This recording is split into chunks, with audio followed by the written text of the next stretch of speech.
अस्सलामुअलैकुम dear students, मैं आप लोगों को कैलकुलस 1 में खुशामदीद कहता हूँ। कैलकुलस 1 बहुत ही आसान सा सब्जेक्ट आज हम डिस्कस करेंगे। तो उसमें सबसे पहले फ़ंक्शन आप पहले भी पढ़ चुके हैं अच्छी तरह से। फ़ंक्शन दो तरह से डिस्कस किया जाता है कहीं पे भी। तो सबसे पहला वे होता है कि पर्पज़ ऑफ समथिंग, यानी कि कुछ करने के लिए जो पर्पज़ होता है उसको हम, जैसे कि एक टीचर जो आपको नॉलेज डिलीवर कर रहा है तो वो भी एक फंक्शन है। तो इसी तरह से when the value of some atoms somehow determines uniquely the value of some other atoms, यानी कि एक एटम से दूसरे की यूनिकली जो वैल्यू है उसको हम कहते हैं ये फंक्शन है।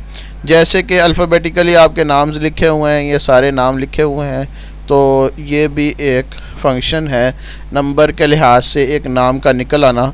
इसी तरह से लिस्ट में से, अटेंडेंस लिस्ट में से देख लिया जाए या वैसे। और इसके बाद है radius of the sphere determines uniquely its volume.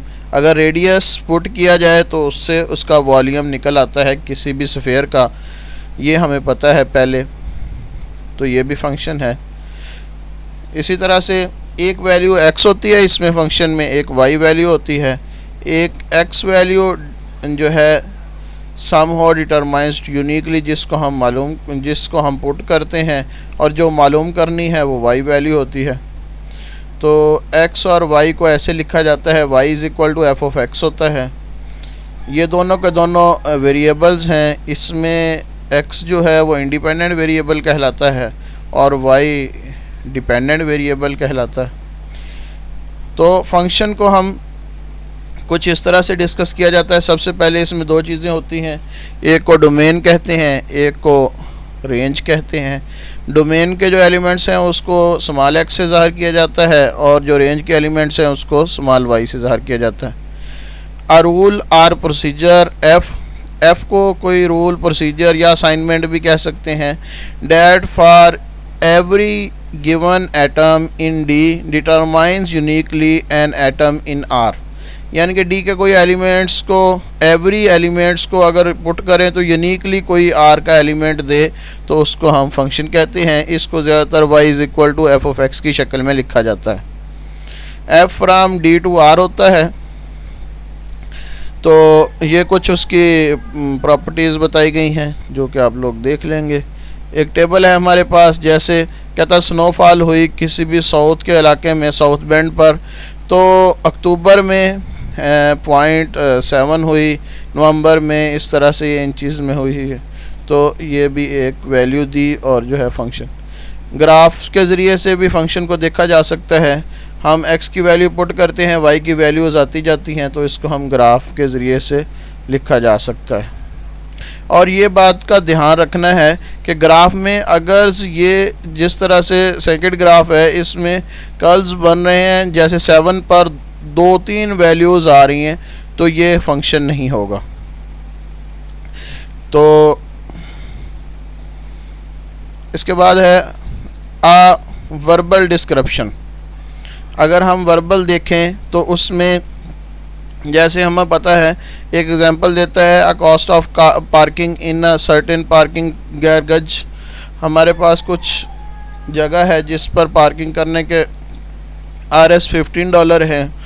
तो हमारा $15 है, तो for the first hour $5, for each additional half hour तो आर एडिशनल, तो एडिशनल $5 बढ़ते जाएंगे। तो उसके लिए this means that you are late 1 minute can cost $5, यानी कि 1 मिनट भी अगर हम लेट हो जाते हैं तो $5 होगा। तो एक क्वेश्चन फन के तौर पर दिया गया है, I get to the garage at 10:43 AM, park my car and return to it at 7:12। तो इस पर क्या हमारा जो है हाउ मच आई पे, तो मैं कितना पे करूँगा, तो ये आप लोग देख लेंगे।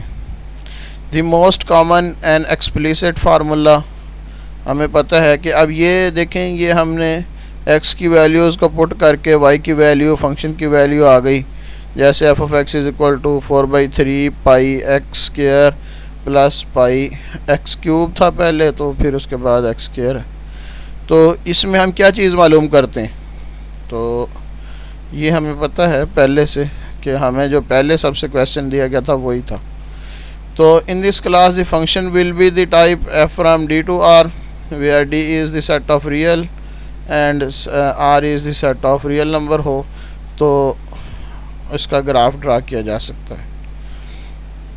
The function will be studied can be classified into 4 successive increase collections. 4 किस्म की कलेक्शन में हमें ज़ाहिर किया जाता है। पहले नंबर पे पोलिनोमियल्स कुछ ऐसे लिखे जाते हैं, f of x is equal to a n x raise to power n plus a n minus one x raise to power n minus one. तो ये एक्स और इसके साथ इसका कोफिशेंट मल्टीप्लाई होता है, तो ये कोफिशेंट ये पोलिनोमियल ऑफ एक्स है, तो इस तरह से इसको लिखा जाता है। तो रैशनल फंक्शन होते हैं जो P of x divided by Q of x की शक्ल में लिखे जाएँ, तो ये रैशनल पोलिनोमियल्स कहलाते हैं। और इसमें पी ऑफ एक्स और जो है क्यू ऑफ एक्स, ये दोनों पोलिनोमियल्स होते हैं। इसके बाद अलजेब्रिक फंक्शंस, जिसमें हमारे पास प्लस माइनस मल्टीप्लिकेशन या डिवीजन या इसी तरह से स्क्वायर रूट आ जाए, तो ये तो things can get pretty wide with just 5 simple operations there is n. तो अगर जो है यही 5 जो हमारे पास ऑपरेशन थे उसको ऐसे लिखा जाए तो कुछ मुश्किल आ जाएगी। ट्रिग्नोमेट्रिक फंक्शन वो फंक्शन कहलाते हैं जिसमें हमारे पास cos x, sine x, tan x, secant x, cosecant x, cot x वगैरह हों। तो इसी तरह से इसमें ये प्लस माइनस मल्टीप्लिकेशन, डिवीजन और इसी तरह से अंडर रूट भी यूज़ किया जाता है। इसके बाद ऑपरेशंस ऑन फंक्शन में प्लस माइनस किया जा सकता है। ये 2 फंक्शंस हैं, इनको प्लस माइनस करेंगे तो दरमियान में प्लस और माइनस का साइन आ जाएगा। कुछ इस तरह मल्टीप्लाई कर रहे हैं तो f इंटू जी, तो इनको दोनों को मल्टीप्लाई कर देंगे। तो डिवीजन कर रहे हैं तो दोनों में डिवीजन आ जाएगी। इसके बाद एक और ऑपरेशंस होता है जिसको हम कंपोजिशन कहते हैं। एफ ओ जी लिखा जाता है। यहाँ पे ये ओ जो है ये छोटा सर्कल नहीं है, इसको ऑफ पढ़ते हैं, एफ ऑफ जी। इसका मतलब ये होता है कि एफ के अंदर जो है function g of x define है। Given x first compute g of x, पहले जी ऑफ एक्स कंप्यूट करेंगे, देन अप्लाई ऑन दिस, तो इसको फिर अप्लाई कर देंगे। अब ये फंक्शन एफ ओ जी है, तो first g then f, it is represented as, पहले हमारे पास डोमेन ऑफ जी होती है, तो वो जी अप्लाई होता है उसमें, तो रेंज ऑफ जी बन जाती है। और ये रेंज ऑफ जी जो है डोमेन ऑफ एफ़ की सबसेट होती है, तो डोमेन ऑफ एफ़ पर एफ़ अप्लाई होता है तो रेंज ऑफ एफ़ बन जाती है। तो इस तरह से ये हमारे पास फंक्शन बन जाता है। तो इसी तरह से कुछ एग्जांपल्स हैं इसके कंपोजिशन फंक्शन आप लोगों ने फाइंड करने हैं। इसके बाद होता है वर्टिकल या हॉरिजॉन्टल या शिफ्ट या स्ट्रेचेस। स्ट्रेच कैसे किया जा सकता है किसी भी ग्राफ को, तो कंपोजिशन ऑपरेशंस तो कुछ इस तरह से होते हैं। अगर हम एफ ऑफ एक्स प्लस सी कर दें तो ये हमारे पास ग्राफ वर्टिकली जो है शिफ्ट हो जाएगा। सी ग्रेटर देन अगर ज़ीरो हो तो हमारे पास वर्टिकल शिफ्ट हो जाएगा, यानी कि वर्टिकल ऊपर या नीचे चला जाएगा ग्राफ। तो अगर c f of c plus h या सी एक्स प्लस सी कर दिया जाए, अंदर उसके पुट कर दिया जाए, तो फिर हमारे पास शिफ्ट हॉरिजॉन्टली, तो सी पॉजिटिव के लिए ये हॉरिजॉन्टल शिफ्ट हो जाएगा।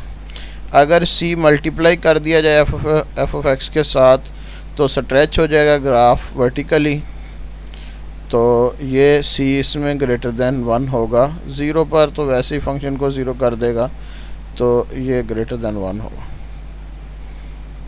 1 पर वही रहेगा और अगर z जो है तो रिफ्लेक्ट कर देगा, अगर माइनस लेस देन ज़ीरो होगा, ज़ीरो से लेस होगा तो रिफ्लेक्ट कर देगा, यानी कि शक्ल भी चेंज कर देगा, उसकी रिफ्लेक्शन ले आएगा उसमें।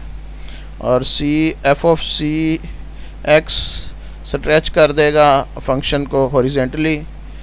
तो जिस लेवल पे आप लोग हैं तो इस वजह से इसको हम ग्राफिकली शो नहीं कर रहे। अगर आप एफएससी में या मैट्रिक में होते तो हम इसको ग्राफिकली भी शो कर लेते। z if c less than zero हो तो वी रिफ्लेक्ट इन y, तो y में रिफ्लेक्ट होगा, ऊपर x में रिफ्लेक्ट था, तो यहाँ पे कंप्रेस हो जाएगा फंक्शन। तो अगर c ग्रेटर देन 1 हो और ऊपर इनलार्ज हो गया था अगर c ग्रेटर देन 1। तो इसकी एग्जांपल्स भी आप देख सकते हैं। आज तक के लिए इतना ही। अल्लाह हाफ़िज़।